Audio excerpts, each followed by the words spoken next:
You know what's going. Dang. All right, my name is RVS, St. Louis, Missouri. As you can see from the hat, Fred Bird rules on. You know what I'm saying? Hip-hop artist, engineer, producer, extraordinaire, man. I do it all. All right. Raymond Vincent Sanders. So that's where RVS comes from. Ah. You know what I'm saying? My parents gave me that name. Both my dad and my brother got the same name, so they switched up the initials. They're Von Ray Sanders. They gave me the different one, so I was like, hey, I'm going to rock with my initials for life, because, you know, it makes me unique within my own family. So, you know. What's the next question? Well, you already answered that one. Real name, where you from, stage name, reason behind it. Always a good question. What got you into music? Man, a lot of people say they were born music, and, you know, I was one of those people. My parents both, you know, they weren't musicians, but they both dabbled in music. Like, my dad used to play in the band when he was in high school. My mom used to sing, do talent shows, stuff like that. And I've always been around music. You know, my parents would always, like, play music. Like, my dad's had every format of music coming up. He had the 8-tracks, the 45, the vinyl, you know. So, you know, I grew up listening to a lot of, like, soul music from my dad. He would play a lot of that. My mom would play a lot of gospel. And then my brother is really who put me on hip-hop. He's 8 years older than me. So, you know, he was around when, you know, hip-hop got started and kind of like that first golden era. So as I'm coming up, you know, I'm listening to what he playing. And then that's my big brother. So I'm like, man, I want to be cool like him, you know? So, you know, he's listening to that music. And I think I kind of found my voice probably around, you know, 2nd and 3rd grade, when I started writing poetry and just writing little dumb poems. Just when I figured out rhyme schemes, that's when I started writing. And then from that it became, okay, I'm writing stuff. Now I want to write something to music. Now I want to record it. You know, I get 2 boom boxes, play on one, record on the other. Like speaking directly into the boom box, holding it up to your face. You know, so just going from there. And just as I've grown, like around 15, my dad brought me my first computer. And, you know, it had all kind of music software on it. It had first version of Acid on it. It was Acid 2.0. Some, you know, real basic. So that sounds like the second version, but whatever. whatever. Sorry about that. Right. So that's when I started dabbling with production. And that's when you know you made it. Right. You know what? This don't suck. All right. So let's see. So the album is called Dreamin'. Yep. We talked a little bit a couple weeks ago about how you came up with that, but let people know how you came up with the title and Yep. you know, what's the significance. All right. Well, first I start at the very beginning. Dreamin' is myself and Mr. Skipper Beat. He did all the beats on that album. He came up with my brother. So, you know, he went to high school with him. They came to college in the same area. My brother went to Mizzou. He went to LU. So once I started making music, my brother would always tell me, hey, man, you got to holler at my boy Skip.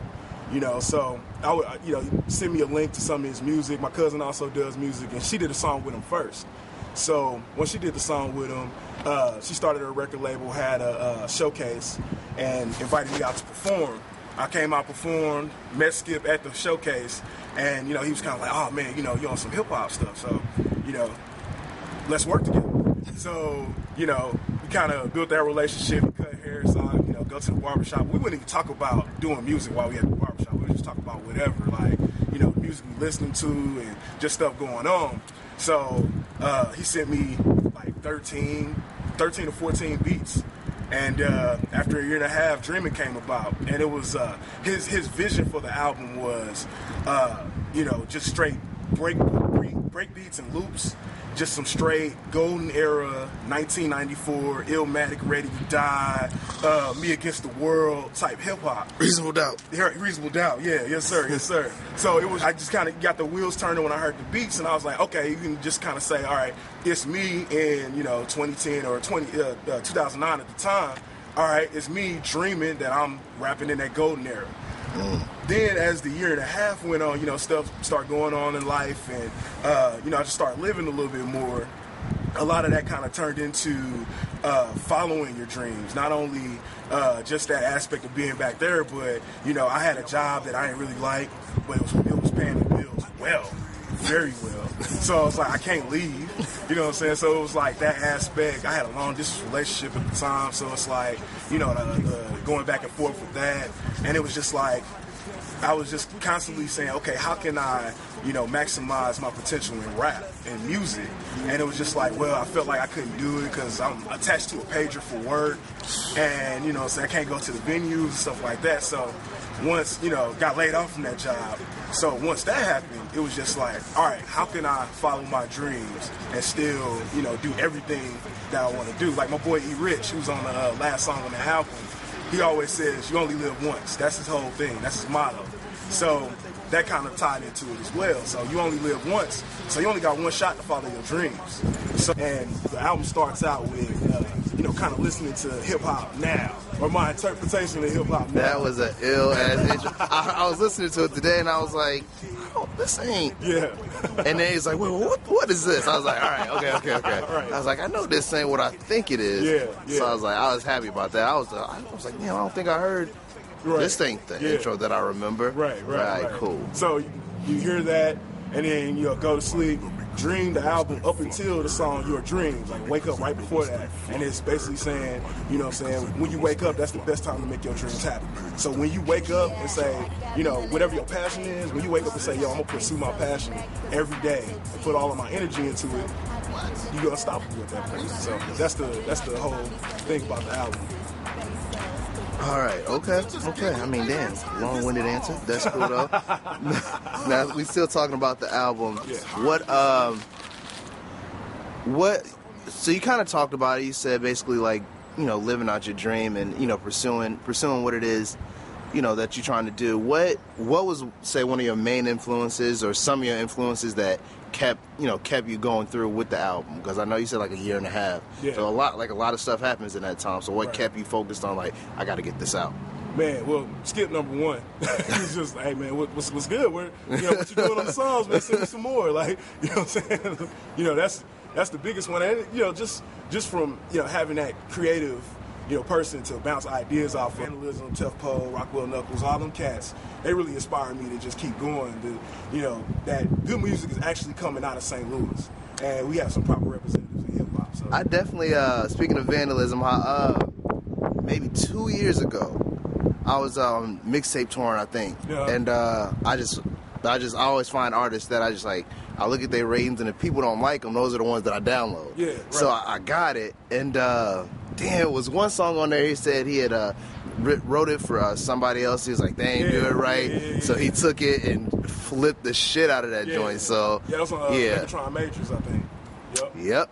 Yeah. And I just been a fan since. So I was like, all right, cool. And then it's like, St. Louis is so small, it's like, man, you got mutual friends who know friends. Mm-hmm. So, what I'm saying, that's how you kind of link up with cats. And Rocky was actually here in Columbia a couple months ago, so I hollered at him then. So, just cats like that are actually doing it, that are from St. Louis and stuff like that. They're huge influences as well. Dope. What's your favorite song on the album?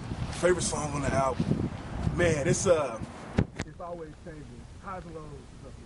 I was just gonna say that's my favorite. A lot of people relate to it, and that makes me proud right there. That was some real, emotion going into that. That song right there.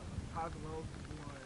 Now that I finally see is another one, and it's funny because I kind of wrote that about a chick that I was talking to in high school or whatever. I'm gonna let her listen to it later. But it was kind of one of those things where I was young and dumb. I had to do girls.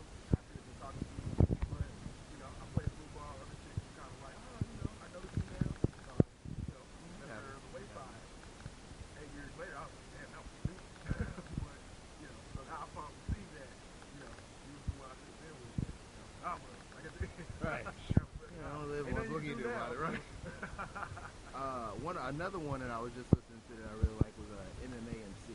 Okay. I thought the concept of it was just nasty. Who was you? I think there was the other one. You're fighting young.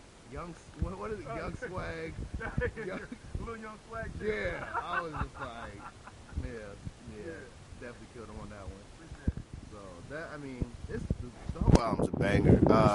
Tell them where they can get it for sure. They can get it at my website, thervsmusic.com, THERVSMUSIC.com. For those who can't spell, we definitely put that out there. Right. Now, does that link to your Bandcamp page and all of that? Yep, that goes directly to my Bandcamp page. From there, I got links to Twitter, my Facebook fan page. You can go there. My blog, I got a mini blog that I post a song of the day to every day. Anything else I find, anything in the news. It's not just hip-hop oriented, you know, it's just whatever's going on in the world that I feel that I want to put out to, you know, anybody that wants to read it. That's why I put it there. Blog, Monitor the Franchise, just talking about random stuff. What are you trying to do with this album first, and then any future projects? What's your goal with it at this point? Since, I mean, clearly lyrically is there, you can tell, you know what you're doing. So how are you gonna maximize that? Yeah, with this album, you know, I wanted to great hip hop and you know.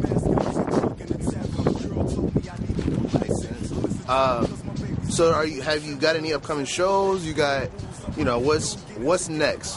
What's next for the RVS? Looking for some shows right now. Always working with my boy Jonesy. Second Story Saturday. Shout out to him. He getting married today, matter of fact, I think. So shout out to him. I want to make a call.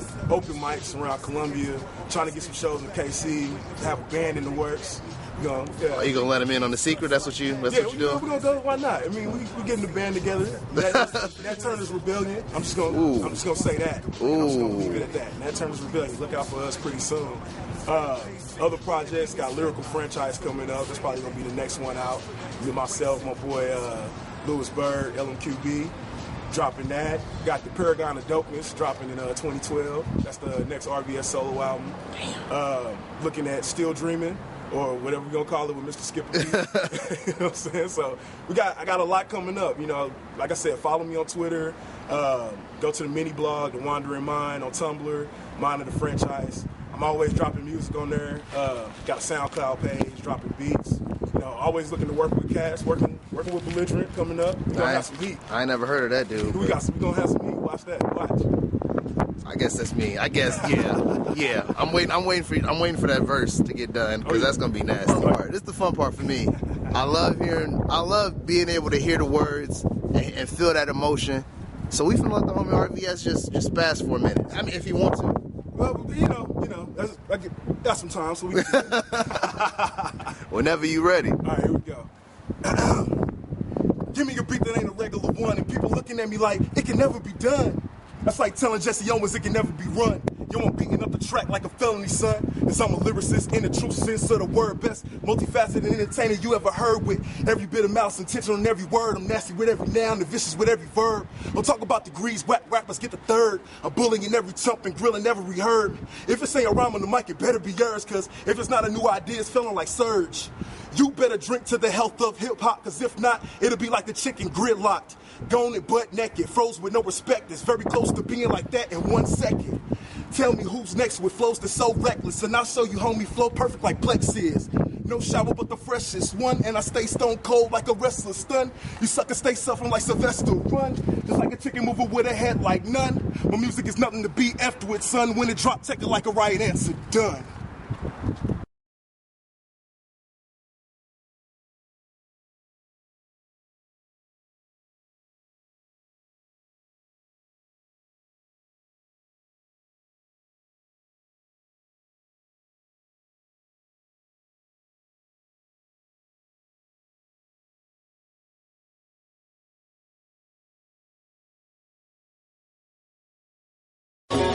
And the champion, weighing in at 230 pounds, hailing from St. Louis, Missouri.